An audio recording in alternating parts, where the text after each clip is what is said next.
భారము నీవు మోయగా సులువాయే నా పయనము.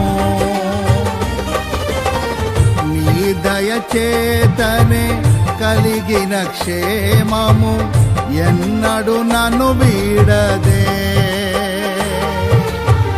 నీ దయచేతనే కలిగిన క్షేమము ఎన్నడు నన్ను వీడదే.